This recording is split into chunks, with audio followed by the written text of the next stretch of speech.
Hi friends, welcome to Rama spicy kitchen. అందరూ ఎలా ఉన్నారండి? ఈరోజు మన వీడియో నోరూరించే టమాటా కొత్తిమీర పచ్చడి ఎలా తయారు చేసుకోవాలో చూసేద్దాం. ముందుగా దానికోసం స్టవ్ పై కడాయి పెట్టుకొని 2 స్పూన్లు ఆయిల్ యాడ్ చేసుకోవాలి. కొంచెం శనగపప్పు, మినప్పప్పు, మన కారాన్ని తగినంత ఎండుమిర్చి వేసుకోవాలి. వీటన్నిటిని దోరగా వేగించుకోవాలి. ఇవి ఎంత బాగా ఫ్రై అయితే పచ్చడి టేస్ట్ అంత బాగుంటుంది. ఫ్రై అయిపోయిన ఎండుమిర్చిని వేరే గిన్నెలోకి తీసుకుందాం. అదే ఆయిల్లో పెద్ద సైజు ఒక ఆనియన్ ముక్కలుగా కట్ చేసుకుని వేసుకోవాలి.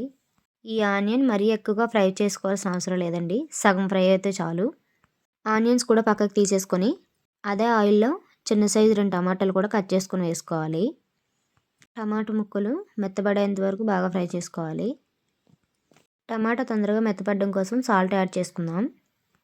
దీంట్లో మనం నిమ్మకాయ సైజు అంత చింతపండు కూడా యాడ్ చేసుకుందాం. వీటిని బాగా ఫ్రై చేసుకోవాలి. ఈ పచ్చళ్ళలో వేడివేడి అన్నం నెయ్యి వేసుకుని తింటే చాలా బాగుంటుందండి. కొత్తిమీర ఆరోగ్యానికి చాలా మంచిదండి. వీలైనప్పుడల్లా ఇలా చేసుకుంటే బాగుంటుంది. చూడండి ఫ్రెండ్స్, మన టమాటా ముక్కలు పేస్ట్లా రెడీ అయిపోయింది. దీంట్లో మనం కట్ చేసి కడిగి పెట్టుకున్న కొత్తిమీరని యాడ్ చేసుకోవాలి. అడుగు అంటకుండా బాగా కలుపుకోవాలి.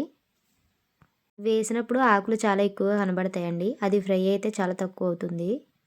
మూత పెట్టకూడదండి, మూత పెట్టకుండా అలా ఫ్రై చేసుకోవాలి.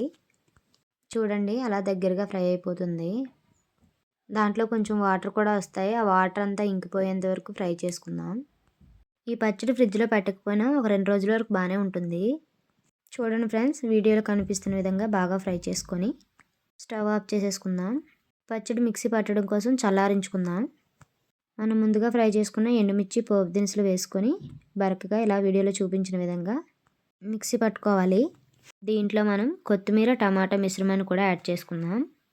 మరీ మెత్తగా కాకుండా కొంచెం బరగ్గా ఉండేలా చూసుకోవాలి. ఫైనల్గా ఫ్రై చేసుకున్న ఆనియన్స్ కూడా యాడ్ చేసుకొని మిక్సీ పట్టుకోవాలి. అదే కళాయి మళ్ళీ స్టవ్ పై పెట్టుకొని 2 స్పూన్ల ఆయిల్ యాడ్ చేసుకొని పోపు దినుసులు వేసుకోవాలి.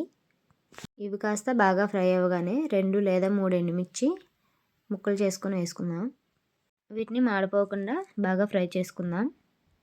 తాలింపు అనేది ఎంత బాగా ఫ్రై చేసుకుంటే పచ్చడి టేస్ట్ అంత బాగా వస్తుంది.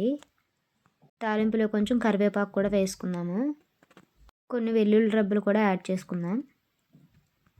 ఇలాంటి మరెన్నో మంచి మంచి కుకింగ్ వీడియోల కోసం మా ఛానల్ని లైక్ చేయండి, షేర్ చేయండి, సబ్స్క్రైబ్ చేసుకోండి ఫ్రెండ్స్. పోపు అంతా మాడిపోకుండా ఇలా దగ్గరుండి కలుపుకోవాలి. మనం మిక్సీ పట్టుకున్న పచ్చడిని తాలింపులో కొంచెం కొంచెంగా వేసుకుందాం. ఇలా పచ్చడి మొత్తం తాలింపులో వేసుకొని తాలింపు పచ్చడికి పట్టేలా బాగా కలుపుకుందాం. ఇలా 2 లేదా 3 నిమిషాలు మంట సిమ్లో పెట్టుకొని ఫ్రై చేసుకుందాం. అంతేనండి, ఎంతో టేస్టీ, హెల్దీ అయిన కొత్తిమీర పచ్చడి రెడీ అయిపోయింది. తప్పకుండా ట్రై చేయండి ఫ్రెండ్స్. ఇలాంటి మరెన్నో మంచి మంచి వీడియోల కోసం మా ఛానల్ని సబ్స్క్రైబ్ చేసుకోండి ఫ్రెండ్స్. బాయ్.